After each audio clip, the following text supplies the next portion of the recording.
Welcome to Revitalize and Replant with Mark Clifton, where we equip pastors to take their churches from declining to thriving by pointing them to a new future and a new hope. Join us weekly for encouragement and practical advice in your pastoring journey. Hey, welcome back to Revitalize and Replant. Today, we're going to give you 10, not 9, not 7, not 11, 10. Count them 10. 10. Maybe, I don't know.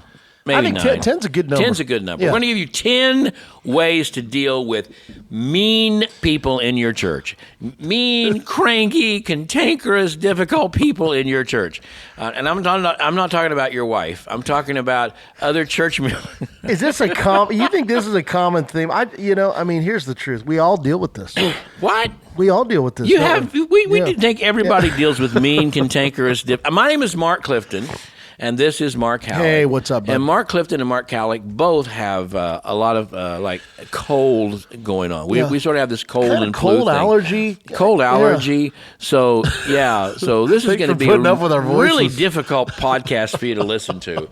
And so we'll be doing a lot of blowing our noses and hacking, and so you got that to look forward to. But don't be mean about it. That's right. We don't want you being mean. That's the theme of the day. Because this whole podcast is 10 ways that you can deal with the mean people in your church. That's and maybe I shouldn't say mean, but cranky, difficult. Yeah, difficult. Yeah, mean. Okay, we'll go back to mean. Okay, here's number one. You ready? I'm ready. First, expect it.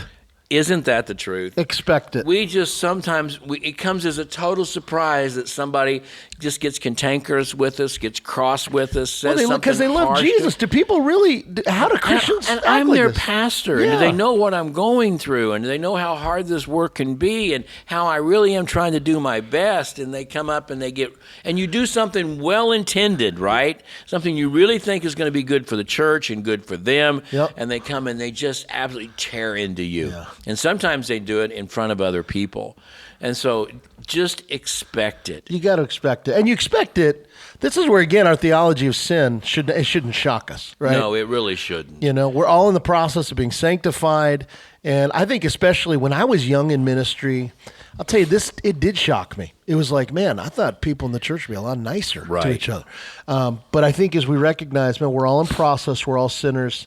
And you've got to prepare yourself mentally, I think, and spiritually to encounter difficult people. And if you've been in sports, then you understand if you're gonna play football, then you're gonna line up on, especially if you're a lineman, you're gonna line up on that line, or if you're a defensive back, you're gonna hit somebody, and somebody's gonna hit you. That's how it is. That's the name of the game. Yep. Now, I'm not saying in a church we're gonna hit people and people are gonna hit us, but I am saying we shouldn't be surprised. But you know why? When you play football, before you get out there on that field, or hockey. My wife and I love to watch hockey. Before you play hockey, before you do that, what do? You sit in the locker room and you put on equipment. And that equipment is designed to help you absorb the blows. Paul said, I have fought the good fight. He didn't say I sang the good song or I danced the good dance. And by the way, Paul says you need to put on the full armor of God. That's right. So you just got to be ready for all kinds of battles. Yep. Sometimes they come from outside the church, but sometimes they come from within. That's true. Do not be surprised. Don't be surprised. Number 2, don't lose your cool. Don't lose your cool. Ultimately important. And let me just say this: if you are not armed up with, people talk about put on the full armor of God so it can protect you against every arrow of Satan. I get that. The shield of faith, the helmet of righteousness, the breastplate of righteousness, rather, the helmet of salvation. I get that. It helps you protect you against the arrows of Satan. But I believe this too. The armor of God, putting on the helmet of salvation, I think Andy Davis said this, not only protects your head, but it kind of makes you think and act like a Christian. And if you're not armored up, all right, and what do I mean by that? If daily you don't cover yourself with the armor of God, you don't really bathe yourself in prayer and be spiritually ready for the day, then you're going to respond to adversity and to people who are angry with you in a non-Christian way. Yeah. And if you're not armored up, not only are the arrows of Satan going to penetrate you, but you're going to respond in an ungodly. That's right. But if you have the full armor of God, you're not going to respond in kind. Yeah, You're not going to be angry like they're angry. Yeah. And so you've got to be spiritually prepared every day. And Mark, you can't take a day off because you don't know when that phone call, that text, that drop-in visit from that angry member is going to happen. And if you respond in vitriol, you just make it so much worse. Well, there's no quicker way to lose the respect of your people than to lose your cool. That's the bottom line. I've sat in meetings with pastors before, and I just go, dude, you just blew it, man. You just lost the trust of all these folks in this room because you didn't keep your cool. And you're not going to get it back. And you're not going to get it back. That's right. Oh, man, that is so true. Man, you blow up once, you can't undo that. No. And again, I really believe it's because you're not operating in the armor of God. You're not ready and prepared spiritually. You're operating entirely in your flesh. And this leads into number 3, which you kind of hit on a little bit. Don't fuel the fire. I know. Don't fuel the fire. I know. Don't add fuel to the fire, right? I know. Your job is to reduce the temperature in the room, not increase it. That's exactly right. And I've often said for most of my life, so many pastors end up spending $20 on a 20-cent problem. I mean, you make it far worse by the way you respond to it. It's so true, man. And a lot of that is being defensive. It's being insecure as a leader. How dare you attack me? Sometimes leaders are so overly worried about my reputation. What's that going to be? Let the Lord take care of your reputation. That's right. And if you blow up about that, and sometimes you look like you're so angry about it, you're so fearful of your reputation, maybe there's something behind it. Yeah. I mean, you can make it worse. No, it's true. Well, this is where I'd say, man, here's a verse to memorize this week, Pastor. Proverbs 15:1. A gentle answer turns away wrath, but hard words stir up anger. And so remember that a gentle answer can diffuse the problem almost instantly. That's just the truth. Right. But the opposite is also true. You can stir it up. Here's number 4, swallow your pride. Swallow your pride. This is hard to do. Well, we've said it in several podcasts. God hates pride. Hates it. And he loves the humble, and he honors the humble. And I mean, swallow your pride. Your pride is not going to win the argument. It's not going to get you where you need to go. It's not going to build respect from the pastor, the elders, the deacons, the people around you. It's only going to lead to something bad. That's it every time. Every time. Don't operate it. And you know how you do that is you realize I am unworthy of anything I have. Yes. And as we said before, when people would accuse Spurgeon of something, even if it was not legitimate, he would say, it really doesn't matter because I'm actually far worse than anybody knows anyway. Right? So true. Don't be prideful. Because even if what they say isn't true, there's enough true about you they don't know that you're far worse than that anyway. That's right. And this is where I would tell you this. Be quick to say sorry. Now, I'm not saying you need to apologize for things you shouldn't apologize for, but like you said, Clifton, I mean, listen, everything we do, we could do better. Right. Be quick to say Someone sorry. comes up to you and says, that sermon, you just went too long. I'll never forget. I preached my dad's sermon, funeral sermon, my dad's funeral sermon. And, some of my sisters and some people wondered, you really want to do that? I was obviously close to my dad, incredibly close to my dad. Yeah. And, but he'd asked me to, and so I preached my dad's funeral sermon. And, when you're trying to talk about your dad, there was so much to talk about, and he was such a great pastor and such a great soul winner and such a great leader and such a great dad and such a great church member later in his life. Mm-hmm. And so I preached this sermon, and it went a little long, okay? It's my dad's funeral. Yeah, I had seriously. a lot I had to say. Yeah. Okay? It's not like I can come back next week and finish it, right? I mean, it's my dad's funeral. And so I poured my heart into it, and I got through it without breaking up or anything, and I felt like I had honored the Lord and the gospel and my dad. So we're done with the funeral, and we're having the meal in the church afterward. And a lady I didn't know, I didn't know her at all. She'd obviously known my dad, but I didn't know her. She came up and she sat down by me, and she said, I just want to say something about your message. Well, you immediately think, I know. This is going to be affirming, right? I mean, it's a funeral after all. It's your father. My father, right? Yeah. We just buried him. Yeah. Actually, we haven't buried him yet because we had to drive quite a couple hours to the cemetery. So we hadn't left for the cemetery. We were having lunch. she sits down and she said, I just want to say something about your message about your father. I think she said, it was just way too long. She said, if it had been shorter, it would have been really much more impactful, but it just went way too long. Oh, no. Are you serious? I'm serious. Unbelievable. I'm sitting there, and You talk about time to swallow your pride, and right? I'm honest. I didn't think, what would Jesus do? Yeah. But here's what I did think. Yeah. What would Harry do? What would Harry do? What would my dad do? yeah. I know what I wanted to do. Sure, yeah. Believe me, I know what I wanted to say. What would Harry do? What did you do? I did what Harry did. Harry said, you're right. I did go too long. And thank you for pointing that out. Wow. And thank you for being here, and thank you for caring for my dad as much as you do. And that's all I said. And it diffused it. And it just diffused it. Yeah. Wow.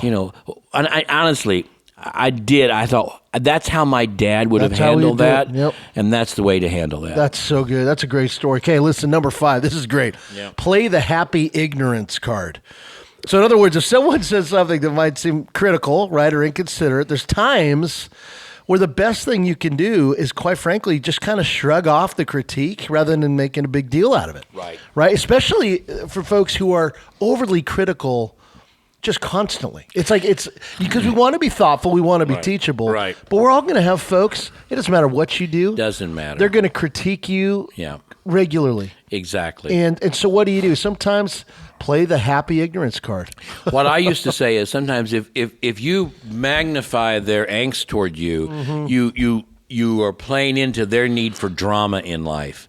And so you feed that need for drama. Many times when they're angry with you and angst with you as a pastor, guys, it's really not the issue that's got them going. There's something in their life that, and we'll talk about this in a little bit too later, that they have this need for drama in their life. And so if you feed that need, then they're just going to keep coming back. Oh, yeah. And they're going to get even worse with it. And as you rank it up, they're going to rank it up even more. And then people talk about it, and all of a sudden they're sort of the center of attention. And that's kind of really what they want. Yeah. And, again, working at Warnell back in those days, we had a lot of elderly people. We were making a lot of changes. Sometimes they would come to me and they'd be very upset that we moved some stuff off the stage that had been there before, some parts of the staging, and they got very upset by that it didn't look like it used to, and those kinds of things. And we closed we had these wooden doors that closed the baptistry off. There was like a stained glass kind of image on the baptistry, but we would close those because basically we were doing some live streams sometimes of the worship service, and that was just really hard to look at behind the preacher. Yeah. So we closed those doors. People would be upset about those kinds of things. Why did you do this? Why did you do that? And to just say, we just we thought it was the best thing to do, and then they just kind of keep riling on you, and you say, I'm really sorry you're upset, but it's really not that big a deal. And you just leave it. Yeah. And pretty soon they realize they're not getting a rise out of you. Right, they're not getting a buzz out of you. You're not yelling back at them. You're not getting the reaction they want. It's not bothering you that they're yelling at you. Yeah. And sometimes that's just enough, and they just quit yelling at you. That's right, yeah. If they see it doesn't really bother you. Now, you don't want to be careless or harsh. Yeah. But you also, sometimes I tell guys, sometimes the best thing you can do for someone who's totally antagonistic toward you is by just being kind to them and ignoring them, you just kind of marginalize them. Yeah, that's right. And even when people come to you and say, that Miss Helen's really mad about you closing that door on the baptistry. Yeah. She's mad about that. Yep. I go, I know, but she'll be all right. Well, that is the next one. Shower them with kindness. Yes. And that's exactly what you're saying. That's exactly what you're saying. Number 6. Here's number 7. Remember their brokenness. Remember their brokenness. Yes, older people are struggling. The writer of Ecclesiastes says to remember the Lord in the days of your youth before the evil days come. And growing old, it's a sign of the fall, right? Yeah. As our bodies age and decrepit and death is coming, that's all a sign of the fall. And growing old is hard. Yeah. You can't do the things you used to do. You don't have the friends you used to have. Your children aren't anywhere near you, perhaps, and many of them have not turned out the way you wanted. They don't treat you the way they think. You've lost your spouse. You've lost your loved one. You're losing your health. You have different aches and pains every day. You're trying to figure out whether you do Medicaid A, B, or C, or whatever. Yep. Everything's a struggle. And sometimes even physically, they have pain constantly in their knees or in their backs or in their hips. and they can't eat what they used to eat, and they can't. And just understand that they're coming at you sometimes from a standpoint of pain. Yeah, that's and right. Accept that and give them some grace because of that. Yeah, that's exactly right. That's good, man. And number 8, sometimes you just need to take a break. Like, you need to take a break. What do you mean by that? Here's what the article, let me just read this. It's advice often given in healthy conflict resolution is the principle of walking away to get some space and perspective. Doing this allows a person to cool down and gather their thoughts and feelings in the hope of dealing with the conflict in a healthy way. Sometimes you just need to, I would say this, hey, I love you and I hear you. Could we talk about this tomorrow? Mm-hmm. You know, or could I call you in a couple days? Yeah. You know what I mean? And it's amazing how sometimes just some space can just kind of calm things down. Now we can talk about it in a rational way. Right. Get anger out of the way. It's often the quick fuse. Exactly. You know, and I know that's been true for me at times. I just need to take a break and breathe a little. And we're not talking about marriage, but that can be true in marriage. It's true. Yeah. You can say, honey, I think we're really escalating this here. We don't need to go. Yeah. Can we take about an hour? I want to go and just. Yeah. I'm going to pray about it. Yep. And let's come back and talk. Back and talk. Yep. Yeah. Yep. Okay. Last 2. Number 9 is pray for the person. Yeah. And I would say, man, it's really hard to stay angry at somebody when you're praying for that person. I agree. And so we need to pray. And then number 10, the last one, of course, is always Matthew 18, a conflict is how they put it. And if it gets to the point that none of this is working, then the Scripture gives us some resolution to help bring other people into this to help deal with this conflict. You know, I will say that when Paul's writing the book of Philippians, it's the book of joy, right? Yeah. I mean, that thing is just dripping with joy. Yeah, for sure. But at the very end of that book, what's he do? He points out 2 women by name. Yeah, calls them out. And says, you guys got to quit fighting. Yep. Right? And church, you got to make sure they quit fighting. Now, why would he do that? Well, because, they're sitting there reading that letter, and I'm sure those 2 ladies were pretty surprised to hear their name. Okay?